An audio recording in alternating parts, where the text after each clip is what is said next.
In a beautiful coastal town where the sun painted the sky in shades of orange and pink every evening, there lived a young girl named Mia. Mia was bright, talented, and full of life, but she lived in a small, glowing world that fit right in her palm, her smartphone. For Mia, the phone was not just a device. It was her eyes, her ears, and her entire world. From the moment she woke up until the moment she fell asleep, her face was tilted downward, her eyes glued to the bright, flickering screen. Mia was obsessed with documenting her life. If she ate a delicious meal, she didn't taste it immediately. She first spent 5 minutes finding the perfect angle to photograph it for her followers. If she went to the beach with her friends, she didn't jump into the waves to feel the cold water against her skin. Instead, she stood on the sand, tapping her screen, looking for the perfect filter to make the ocean look more blue than it actually was. She had thousands of photos of sunsets, but she rarely watched one until it completely disappeared into the horizon. She had hundreds of videos of concerts, but she watched the bands through her phone screen instead of enjoying the music with her own eyes. She captured every moment, except the ones that mattered. One afternoon, Mia's grandmother, a woman with silver hair and a warm, kind heart, visited her. Grandma brought Mia's favorite homemade cookies. She sat on the sofa, waiting for a chance to talk about the old stories of the town, stories she had been saving for her granddaughter. "Mia, look at the beautiful flowers I brought from the garden," Grandma said, smiling. Mia, who was busy scrolling through endless social media feeds, didn't look up. "That's nice, Grandma. Just put them on the table. I'm busy right now." Grandma's smile faded, but she stayed quiet. She watched Mia's thumb moving rapidly across the glass. She waited for 10 minutes, then 20. Finally, Grandma stood up, sighed softly, and walked out of the room, leaving the cookies untouched. Mia didn't even notice she had left. Months passed, and Mia's world became smaller and smaller. Because she was always online, she stopped noticing the real life happening around her. She missed the way the autumn leaves crunched under her boots. She missed the laughter of her friends when someone told a funny joke because she was too busy reading comments from strangers.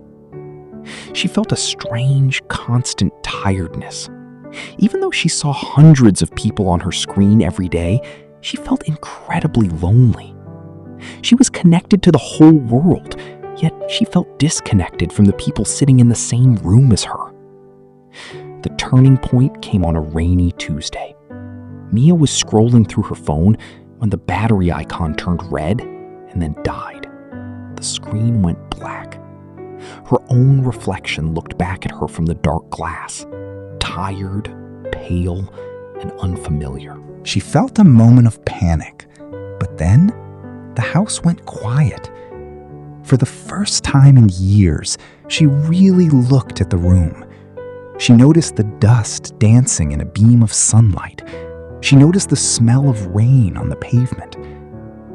She walked into the kitchen and found an old photo album on the shelf. She opened it and saw photos of her parents, her grandparents, and herself as a child. These photos weren't polished with filters. They were blurry, some were faded, but they were filled with raw, genuine emotion. She saw her mother laughing so hard she was crying. She saw her father playing with her in the backyard. She realized with a heavy heart that she had no such memories of her own recent years. Her memories were all saved on a server, not in her heart. Mia decided to leave her phone in a drawer for the entire weekend. It was difficult at first. Her hand kept reaching for her pocket, feeling phantom vibrations. But as the hours passed, the urge faded. She went to the park.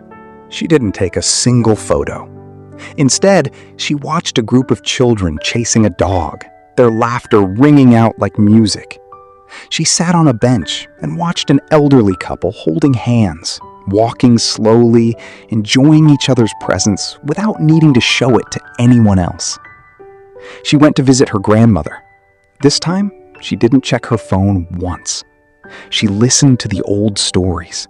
She learned about her family's history, and she saw the joy in her grandmother's eyes. It was a beautiful, irreplaceable moment that no photograph could ever capture. Mia realized that life is not a gallery to be displayed. It is a journey to be experienced. The screen had been a window, but it had also been a wall. When she finally put the device down, the world rushed in, vibrant, loud, and full of life. She didn't stop using her phone entirely, but she changed her relationship with it. She learned that a phone is a tool, not a life. From that day on, Mia lived her life for herself, not for the screen. She was finally present, and for the first time in years, she felt truly alive. Don't lose your life while looking at a screen. True happiness is found in the moments we live, not the moments we record.